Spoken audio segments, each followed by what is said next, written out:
Hey guys, Richard here with CRG Games, and we've got the third set booster box of Strixhaven. Now, if you didn't catch that last opening, it was fire. I'm not going to spoil what was in it, but it's probably the best Strixhaven set or draft booster box I've ever opened. And at least one card that I pulled, it went directly into... Actually, I said it was going to go into my binder, but I ended up putting it into my Edgar Markov deck because I already had one of this card in there, but this version was fancier. So, it was spice, that's for sure. So let's get into it here. I didn't get a single expressive iteration in that last box, which was pretty strange, a little disappointing. But that's how it goes sometimes. I'll try to organize these a little bit better because when I'm done, I take all these cards and I sort them, and I had them all over the place last box. So, we're going to do a little bit better job this time. Oh, that's just a conspiracy theorist. I thought that was something good. Tendrils of Agony and Gitu Chronicler. A little bit of a, looks like it had a bent corner there, but this is from Dominaria. I'm not sure if that's good. I was not around. I was not playing during the Dominaria era, unfortunately.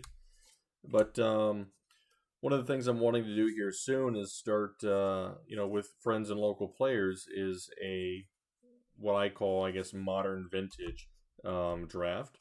So what I'll be doing is getting, there you got a foil Dame McGoth Titan.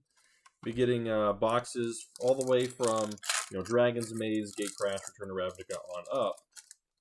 And then, of course there's a, draft fee. It covers my cost of buying the cards, buying the boxes. And then we draft them. And of course you can keep your cards. I'm going to have prize support that I'm going to pay for myself. Just because I love playing, and I love cracking boxes, and I love, opening old product. And what better way to do it than draft? I don't get to open them all, but I get to see everybody open them, and that's almost as good. Got rare there in the beginning. Culling Ritual. I believe that's one of the better rares in the set. Not super valuable, but better. Got a Lightning Helix and a Hall Monitor and Fractured Power Stone from, I believe that's Plane Chase Anthology. That's another one of those set symbols that, trips me up every once in a while. So the last box, I'll just say in 4 cards, there was about $130 in value. So I purchased these boxes on Amazon with my cash back. The average cost per box came out to about $89. So that's pretty low. You can still get them for close to that, around the $90 to $95 mark. Stormkiln Artist, this is about a $2 to $3 uncommon. Another Dame McGoth Titan, Village Rites, and a Nezumi Grave Robber for our list card. Not too shabby. I've been putting the tokens in the wrong pile, so we're just going to leave them in the wrong pile. After that last box, I'm pretty sure that this product is actually more valuable than the online sources say. And the reason I think that is because you essentially have 2 list slots. And what I mean by that is you have a regular list slot, made up of 300 or so odd cards, and then you have the Mystical Archive list, which I believe it's 44 cards that are in the Mystical Archives. So, and they have a pretty good spread of value. Like Counterspell here is a few dollars. It's honestly probably better than the actual list on average. That's actually not a basic. And a Springjack Shepherd. It's a good old Kithkin Wizard. Or, wow, another list card. We're way over the ratio for list cards right now. It's supposed to be 1 in 4 packs, and we've already got 4 list cards, and I have 1 in my hand as well. There have been a surprisingly small amount of expressive iterations. Only 1 so far in the first box. Serpentine Curve and Fodder Cannon from Urza's Destiny, I think. That's Urza's Destiny. Which I also believe was the first set to have foils. So that or Legacy, one of the two. Exponential Growth and Augmenter Pugilist. Got a couple of those so far. Elemental Summoning. Dang. No expressive iterations yet. We get a signed art card there. Hey, there we go. Expressive iteration. First one in 2 boxes. I will take it. Stone Rain. Expressive iteration, I believe, is still sitting around $7 to $8. While the foil is only slightly more. The foil multiplier, I mentioned this in the first video, is not very high for a lot of the cards in this set. Which isn't necessarily, a problem. It's just something to keep in mind. We got Casmina and Uvilda, Duress, and Reduce to Memory. It seems that the Mystical Archives foil ratio seems to be about, between 1 in 5 to 1 in 10 in this product. I'll figure that out at the end. But that seems to be kind of where it's hanging out at, which, isn't too bad. Got an Ecological Appreciation foil. It's a foil mythic. With only 40-something cards in the Mystical Archive slot, having, a foil ratio of, 1 in 5 or 1 in 10, somewhere in there. And you've got a Dragon's Approach.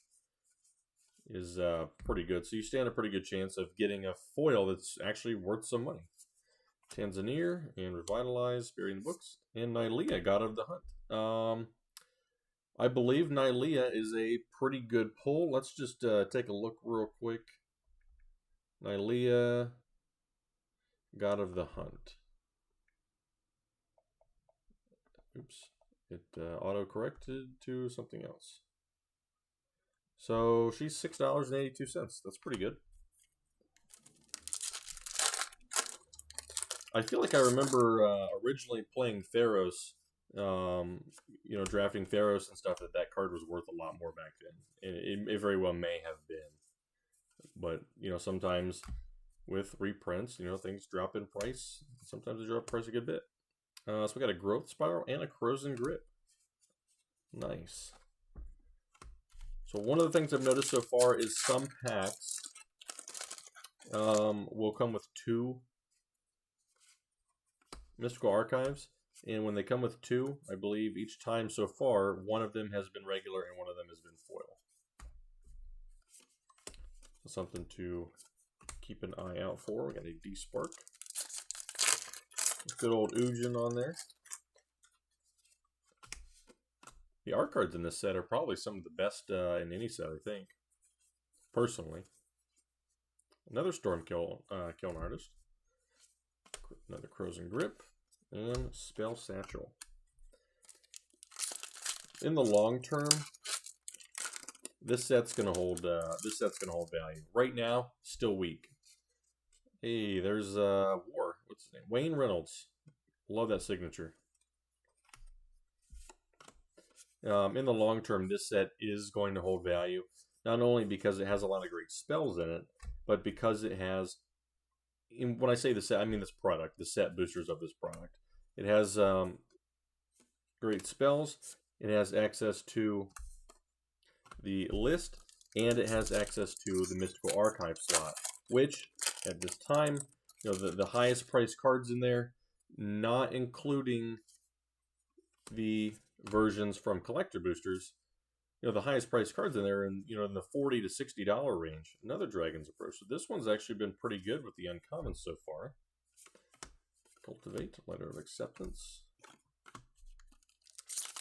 About halfway done. We got another list card here. Would really, really like to get a Kozilek. But another Dragon's Approach. Yeah, so this this box for uncommons is way better than any of the other ones so far. Got an Eliminate, a Scarecrow. Wow, that's pretty cool. From I believe that's Eventide. Sacrifice a Scarecrow, draw a card. So this came out when Reaper King came out. That's probably why there's a Scarecrow creature type, because I don't know if many other Scarecrows were ever printed other than you know, that block. Leonin, Regrowth, Explosive, Welcome. Second throw, I thought that was going to be a 5 rare pack. Another list slot card here.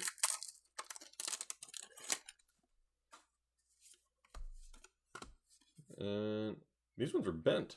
I don't know if you can see that corner there, but these corners are bent there. It's strange. Like this Biblioplex Assistant and Needlethorn Drake are absolutely bent. None of the other ones are. That's strange. Have to set those aside there. Those are damaged. Magma Opus, Village Rites, Beanstalk Giant. That's one of our showcases from Throne of Eldraine. The foils of these are very, very cool. I wasn't playing it during that set either, so that kind of sucks. I didn't get to, you know, pull a whole bunch of those. I got a rare there. When I did start playing, my LGS could still get the product, so we did draft a couple, but not a whole lot. So we got the Faithless Looting. Strange art. Yeah, so we drafted a couple boxes of that, and then you know, went out of print. Distributors was not able to get it, so that was the end of that. And I will never forget, one of our players pulled a, I believe it was a foil Brazen Borrower, and then passed it. That is a size 10 oof. Because, I don't know, even if you don't technically draft for value, you don't pass Brazen Borrower. One of the most powerful cards in the set. And an expensive one. Hey, another Teferi's Protection. So we got, we did get one of these in the last box. I'll go ahead and spoil it there. And a foil Dragon's Approach. This was a great pack. So Teferi's Protection is, I just priced it out about $47 in the Mystical Archive version. Now, what I need to get is a foil so I can put that in my Edgar Markov deck. But so far, has not happened. This is what I'm saying. I think this product is not actually bad like a lot of people think it is. It's actually good. Because it has 2 lists. Teferi's Protection. There we go. And the Mystical Archive versions, even though you get one in every pack, they're still cool. They're still unique. So that's something to, you know, really keep in mind, I think. Elemental Expressionist, Snakeskin Veil, and a foil Cultivate, and a Noble Benefactor from Weatherlight. That's pretty cool. So this is what I was saying.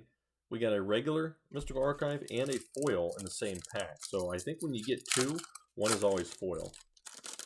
We got another list pull here. And a Devastating Mastery. Shale, Duress, Grinning Ignis, and Uvenwald Mysteries. Nothing too spicy there. And another list card. I don't know what production lot this box came out of, but whatever it was, it had a lot of list cards. It's 1 in 4, but we've got, you know, like almost 10 of them here now, I think. Unfortunately, for my purposes, doing the financial analysis part, I don't know if that's going to throw off the value, or maybe this is just normal. We've all been duped into thinking this is a bad product. So we have a Wandering Archaic. It's a great card. I think it's around $9 to $10, increasing visions. And a Reality Shift from Commander 2019. Pretty cool. Look at that. Another list card. 3 in a row? Is that Beldros? That is. Beldros Witherbloom. So I thought the last box was good. This one's also really good. Lightning Bolt. Willow Dryad from Portal. It's a 1/1 for 1 with Forest Walk. That is a really good card. For a 1-drop, that is. So that has been box number 2. Not a lot of crazy hits in the rare slot, but the list was pretty good. There's at least probably $15 to $20 in value, I would say, here at the high end. We did pretty darn good in the uncommons. We did get 1 expressive iteration. In the mystical archive slot, I don't think there's any crazy hits in here. I mean, Negate is a good one. Frozen Grip, Growth Spiral. There was a Counterspell. Counterspell's a good one. I'll have to check out all the rest. I don't think there's anything too crazy in there. But then, again, we got a Mr. T's Protection. Such a great card. My sleeve is actually kind of... It's the sleeve. It was kind of bent there, so we'll have to fix that later. But this has been box 3 of the Strixhaven set booster box. I'm going to go ahead and do the rest of them tonight, and hopefully we get some more crazy pulls. Until next time, I'll catch you guys later.